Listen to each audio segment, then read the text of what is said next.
Pues buenas tardes. Muchísimas gracias al doctor Julián Villacastín. Un poquito más. Vale. Quería comentar que muchas gracias a la unidad de arritmias por la participación del SUMA en este curso estupendo en el cual yo he participado como alumna montones de veces, y muchas gracias a vosotros también por estar aquí. Espero que estos casos de la calle, del día a día, os sean útiles. En primer lugar, vamos a empezar por un aviso que recibimos en el mes de julio del Centro de Salud de Galapagar, donde nuestros compañeros nos avisan porque acude una mujer de 72 años inconsciente.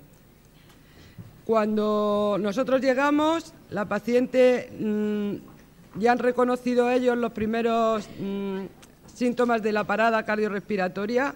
Ellos ya nos informan de que ya no está inconsciente, ya está en parada cardiorrespiratoria, recordando que el diagnóstico se debe realizar por la ausencia de pulso central y de respiración, independiente del ritmo eléctrico, y aparece este ritmo en el monitor, tanto en el suyo como en el nuestro, que todos sabéis que es una arritmia, que es una arritmia completamente irregular, caótica, sin pulso central, que se define como fibrilación ventricular.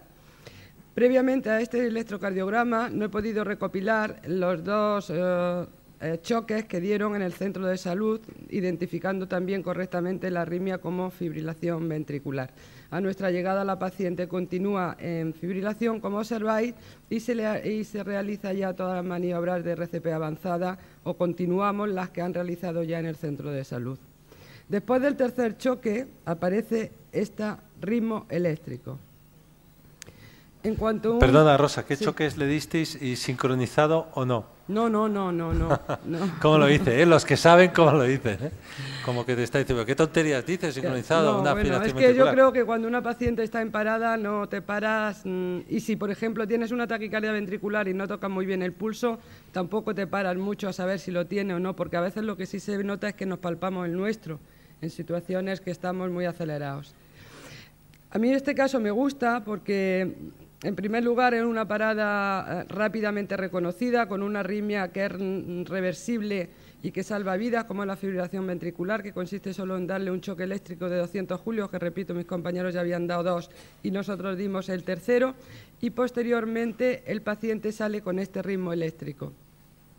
La paciente recupera el pulso, que es un dato clínico importantísimo, el pulso central, y, como observáis, pues ya tiene una tensión que nos encanta a todos, que es de 137/100, no lo podíamos ni creer.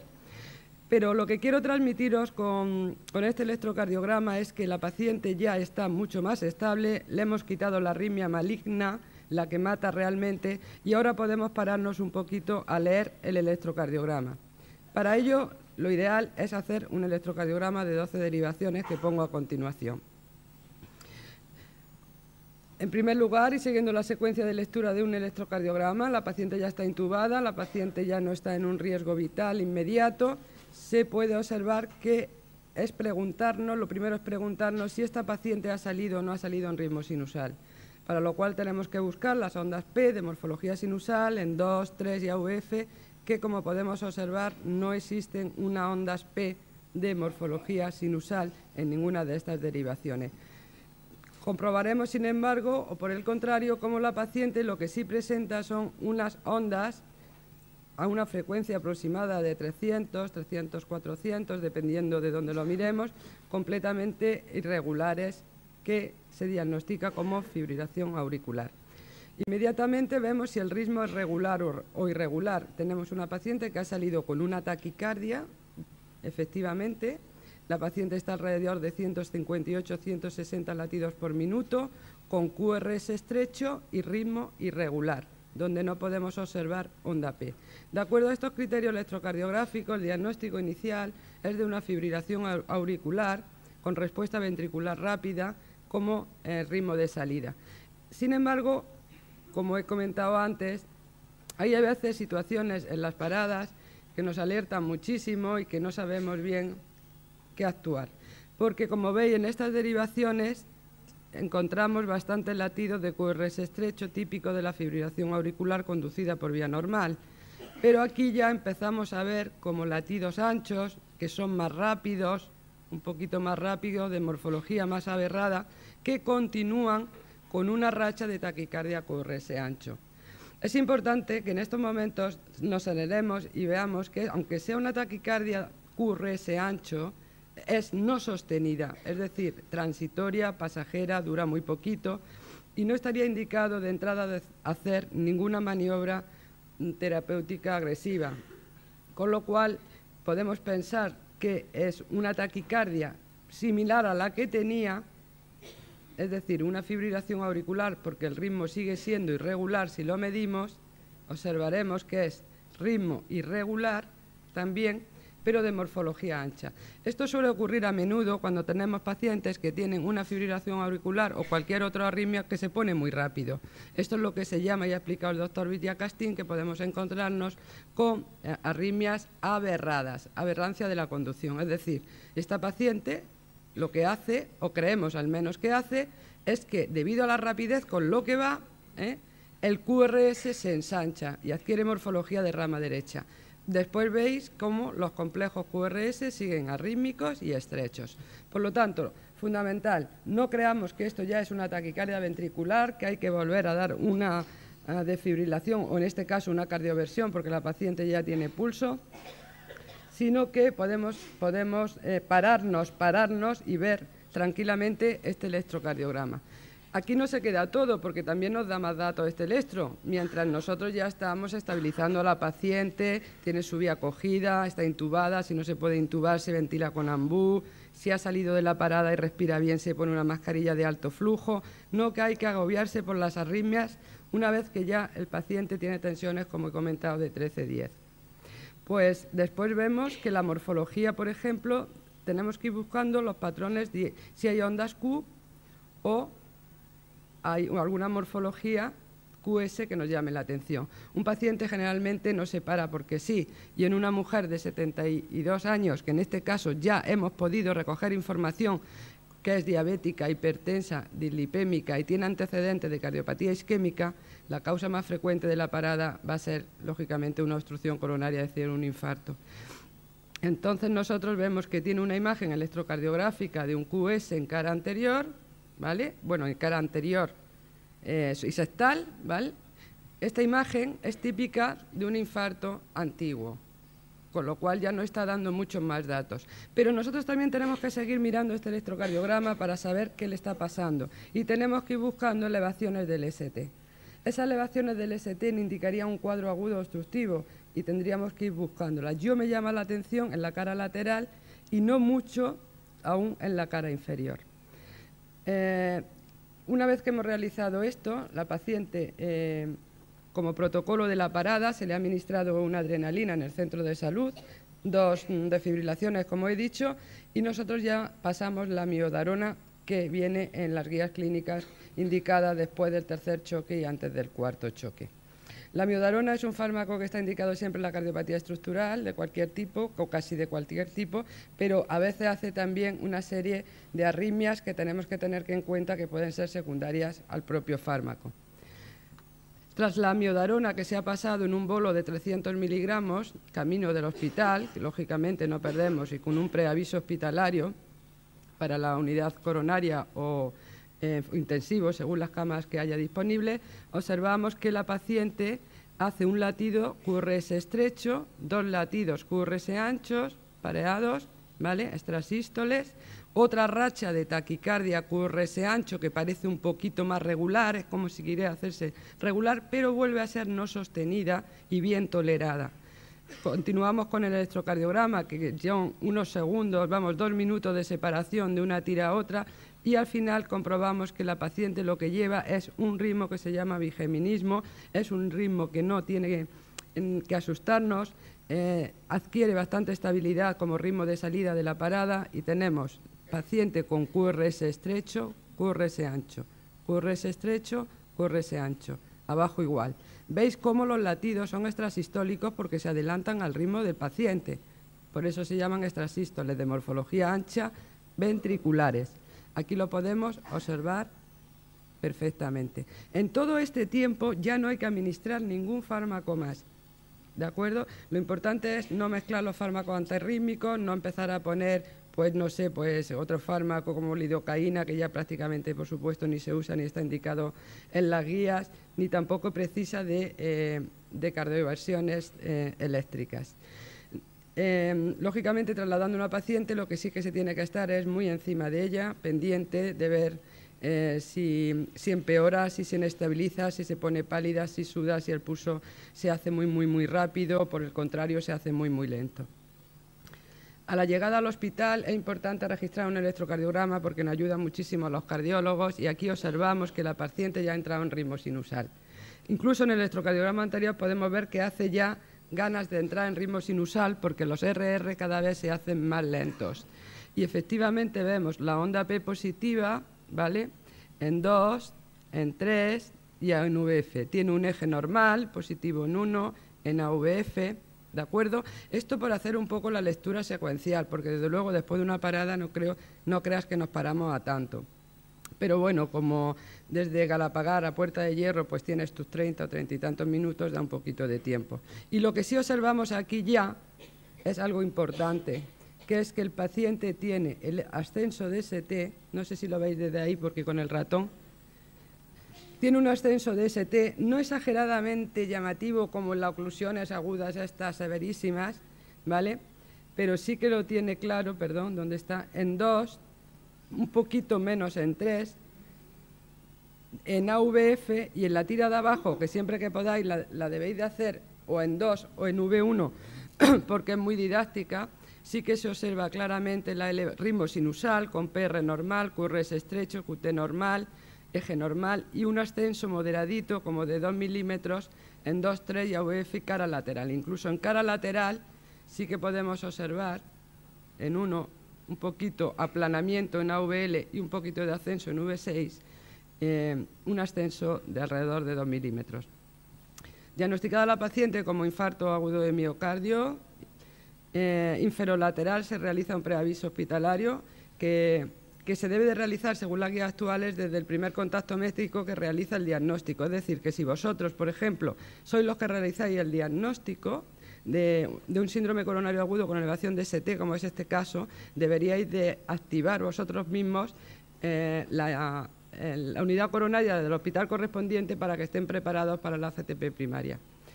Entonces, al final, sabemos que es una mujer con parada recuperada, después ya nos enteramos de más cosas, sabemos que era una diabética, una hipertensa, que tuvo un IA inferior unos meses antes, concretamente esto es el IAN agudo nuestro fue en julio del 2011, este fue en noviembre, que se hizo un tratamiento conservador, pero que actualmente, tras la parada provocada por la obstrucción de una rama de la circunfleja, de una rama de la coronaria derecha, perdón, se pone, y con parada cardiorrespiratoria y todas las arritmias que hizo, se implanta un DAI monocameral y actualmente está completamente estable y revisada por el servicio de cardiología y sin ninguna secuela neurológica.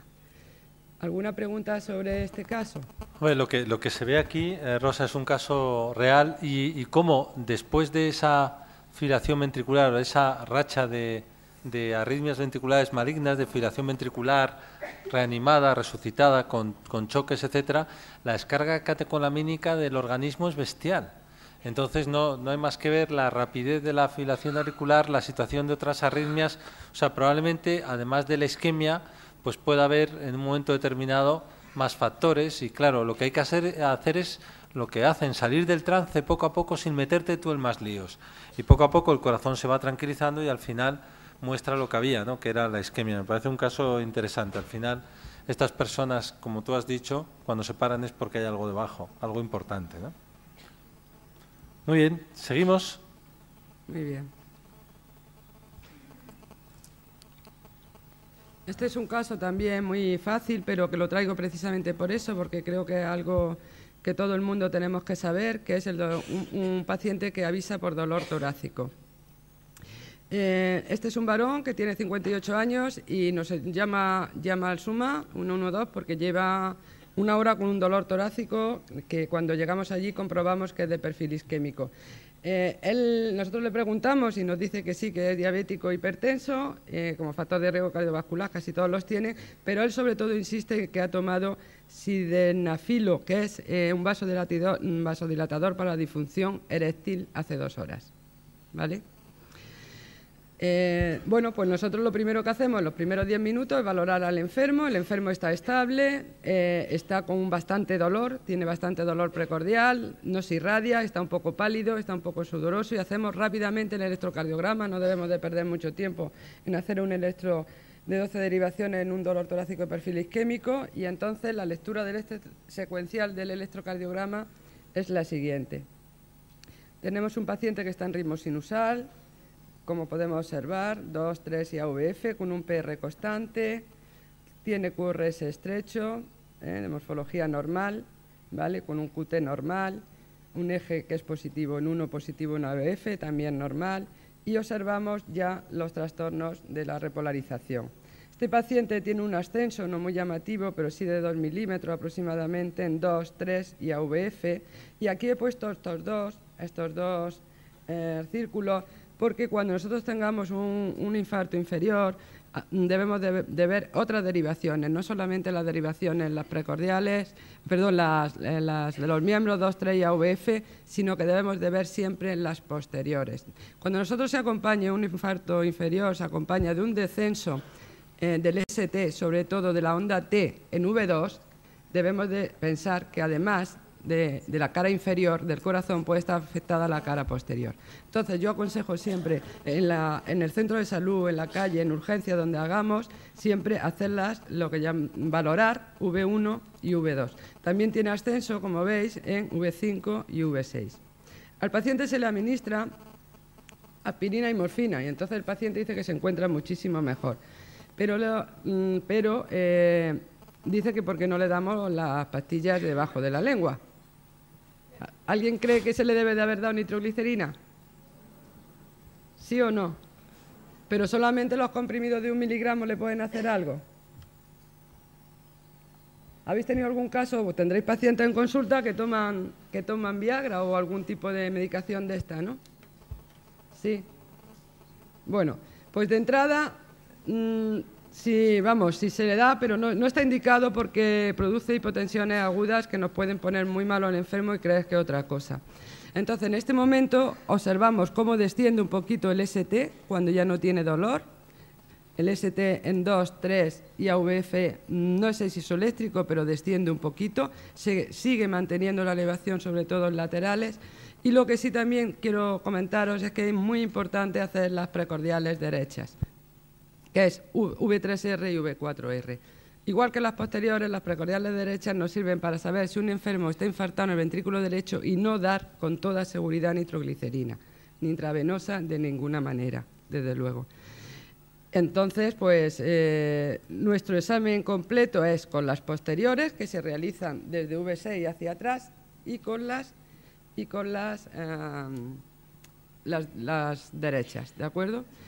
Este electro es un electro muy fácil, que he comentado. Acabo de venir de Puerta de Hierro porque no tenía la coronariografía, pero me han dicho que no se puede ver, Julián, que no se abre. Pero no pasa nada, pero ¿estamos hablando de otro caso? No, de este anterior. ¿Del anterior? Sí. Este paciente, es lo que voy, el problema estaba si no tenía un ascenso persistente del ST, un ascenso persistente, es la indicación absoluta para llevar a un servicio de hemodinámico al paciente, ¿no? Y si podía haber sido un efecto. Pero le hicieron con nariografía, ¿no? ¿Le hicieron con nariografía? Sí, de la medicación, ya que el paciente, una vez que lo analgesiamos solamente con morfina y aspirina, efectivamente descendió el ST, curiosamente, sin dolor, y lo que pasó fue que el señor se encontró muchísimo mejor, desapareció la palidez, en fin, se encontraba muy bien. Sin embargo, las posteriores estaban elevadas. Aquí veis, V7 y V8 siguen elevadas. Hay indicación de coronariografía. ¿Qué tenía en la coro? ¿Sabemos o no? Sí. No, pero sí, comentarlo nada más, aunque sí, no solo comentarlo.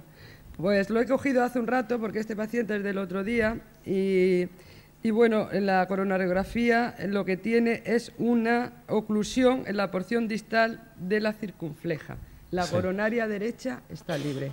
Sí, mañana cuando hablemos de la cardiopatía isquémica, hombre, a mí me da pena porque ya me lo imagino, después de haberse tomado la Viagra, seguramente presionado por su mujer. No, lo malo, lo malo es que no era con la mujer. Bueno, pero no. déjame que me lo imagine yo. Mira, si Déjame veis, que me lo imagine, ¿no? no. Si veis la cara de la mujer, o sea, la pobre no se lo podía creer, pero claro, a la mujer no se le informa de nada de esto. O sea, había estado previamente en otro lugar, Ah, con otra persona. qué dura es la vida para algunos, ¿eh? Y decir, está claro, pero bueno. Bueno, pero mirar, la principal enseñanza es que los cambios electrocardiográficos que hay que tener en cuenta cuando un paciente tiene algo típico, un dolor coronario típico, y es varón y una mediana edad y con diabetes, hipertensión, factores de riesgo, aunque no los tenga, es que daros cuenta que son mínimos. Los electrocardiogramas que estamos viendo hubieran pasado inadvertidos para muchísima gente. Y entonces, este electrocardiograma sin síntomas probablemente no tiene mayor importancia. Es un vaso pequeñito, que llamamos vaso a las arterias, que se ha ocluido, casi no tiene significación electrocardiográfica. Hay que estar muy atento para ver los cambios. Pero esto es lo que puede hacer que este señor tenga una fibrilación ventricular y se muera. Entonces, fijaros cómo lo han tratado. Es decir, de una forma agresiva. Pues está claro que controlando además que no se hipotense mucho, porque tiene el efecto del otro vasodilatador que ha tomado, la nitroglicerina no es tan importante, se le da un antiagregante cloromórfico, se queda bien. O sea que, ya veréis, la electrocardiografía tiene sus limitaciones. A veces hay que ser muy exigente cuando hay una clínica que te está diciendo, ojo que esto puede ser isquemia, ojo que esto puede ser isquemia, ¿eh? Me ha parecido un caso muy, muy bonito. Siguiente, porque Gracias. creo que tienes uno por ahí espectacular. ¿Pero cuál quieres? ¿El del niño? El del chico joven. El chico de 25 años, no el otro. El chico de 25 años, sí, yo creo que el chico de 25 años y empezamos nosotros con nuestros casos que vamos un poquito retrasados. Pues espérate que lo busco. A ver. Ah, bueno, perdona, el de 31 años también lo puedes poner, ¿eh? Ponemos el de 31 si quieres, Ah, vale. porque es un caso de taquicardias, ¿no? Sí. Vale, como pues tú un caso de quieras. taquicardia para Sí. que veáis que esto ocurre en la vida real. Ah, sí, este es muy bonito. Y luego el electro del otro y Sí. ya cerramos. Vale. Bueno, pues esto es un aviso que también es un varón joven de 31 años que está trabajando y comienza con palpitaciones que él dice que son muy, muy rápidas, que abre la mano y dice que son aquí en el centro del pecho, localización precordial. Y, a ver, perdón, que no lo he puesto en presentación, ¿no? A ver, como iba buscando el otro, mira, esto es. Bueno, comienza con palpitaciones muy rápidas, que no son en el cuello, que son en el pecho, que no tiene un dolor torácico así tal, pero que sí que está un poco molestito.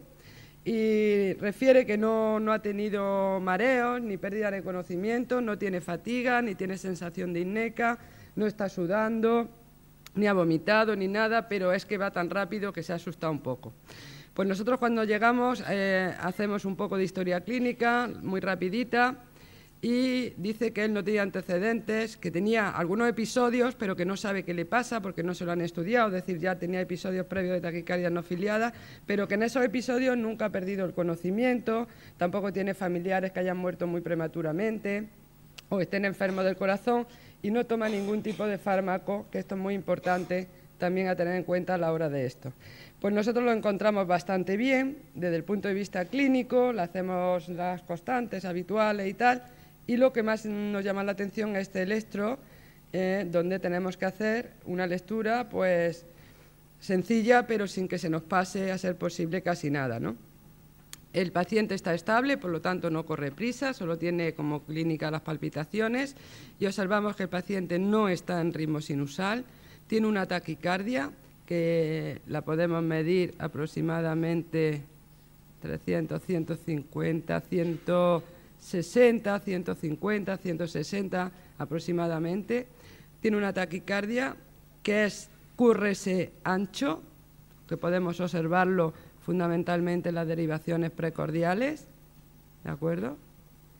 Aquí también se ve muy bien la morfología del QRS. Es una taquicardia QRS ancho que a nosotros nos parece al principio bastante regular.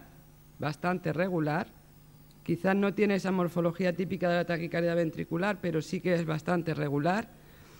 Pero hasta que observamos aquí en V1, V2, V3, que tenemos la suerte de registrar unos complejos QRS estrechos que tampoco están en ritmo sinusal e irregulares, como se pueden observar aquí.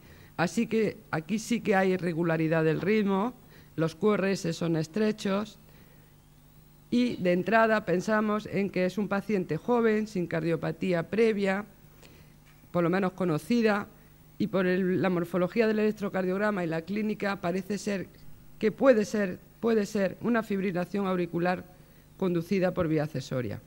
El paciente no tiene antecedentes, no tiene estudios hechos, pero sí tiene antecedentes de taquicardias no filiadas. Ante eso, y aunque es verdad, como dice la compañera de cardiología, que un Wolff-Parkinson-White o una vía accesoria, la arritmia maligna más importante es la fibrilación auricular conducida muy rápida, los QRS anchos, ritmo rápido. En el SUMA tenemos una guía clínica que nos ayudó a hacer el doctor Villacastín hace ya también muchos años, donde los pacientes estables en Wolff-Parkinson-White o supuesta de una vía accesoria que entran en FA, si tienen como este señor que no está en insuficiencia cardíaca, tenía una tensión estupenda de 12,7, saturación al 99% solo con su respiración sin oxígeno, administramos procainamida, ¿de acuerdo?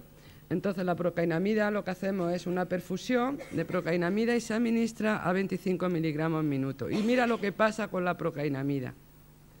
La procainamida es un fármaco que enlentece la conducción y aquí podemos observar claramente, efectivamente, cómo el paciente está claramente en FA, en fibrilación auricular rápida, conducida por dos caminos, por el camino normal, que es el que ha explicado el doctor Villacastín, y por la vía accesoria, que como no hay filtro, lógicamente no solo va a ser más rápida, sino que además conduce con una morfología de QRS estrecha. Mirar aquí que bien se ve la irregularidad del ritmo, mirar aquí, tiene morfología de bloqueo de rama derecha, pero eso da igual, lo importante son estos latidos que hemos observado aquí.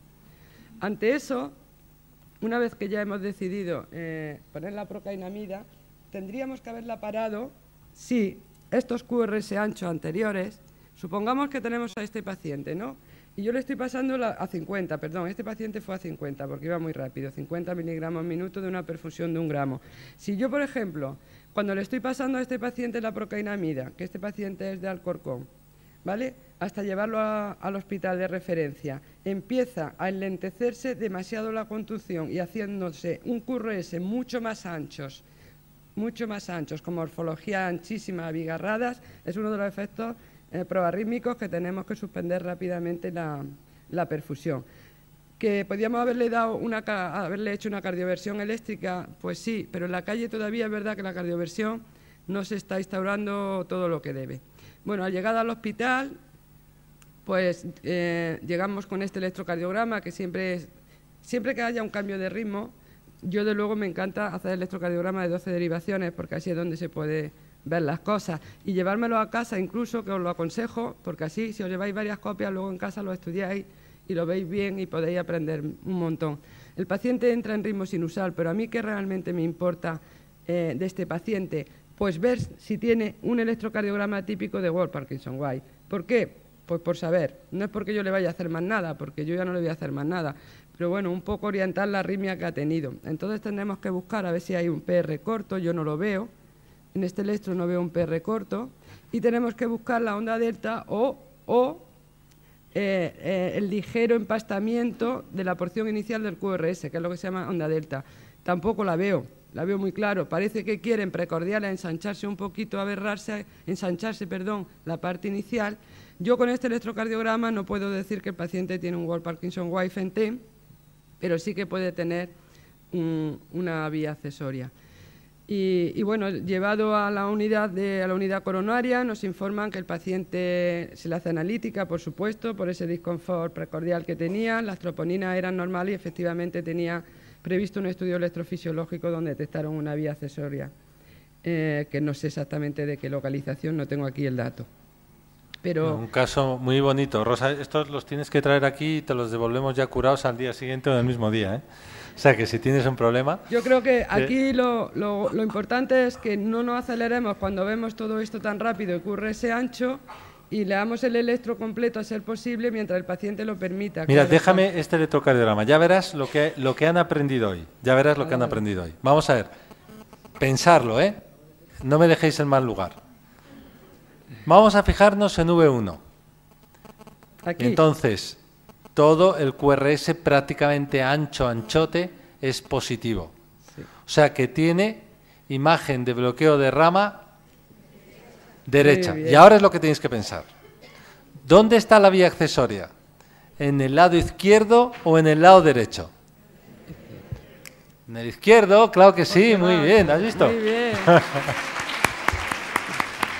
O sea, fijaros lo fácil que es. Incluso puedes decir posterior izquierdo o inferior izquierdo, porque si os fijáis es negativo en cara inferior. De hecho, luego parece que tiene Qs cuando se le quita la fibrilación auricular, ¿no? Y claro, la vía accesoria puede que no sea muy aparente, entre otras cosas porque ha podido ser tocada o bloqueada, aunque no lo parece. Parece que tiene un Wolff Parkinson White, pero como la vía accesoria está muy lejos del nodo sinusal, está en el lado izquierdo, pues es poco evidente, ¿no? Y está adrenérgico, es decir, el nodo deja pasar muy bien, en fin. Pero un caso perfectamente tratado.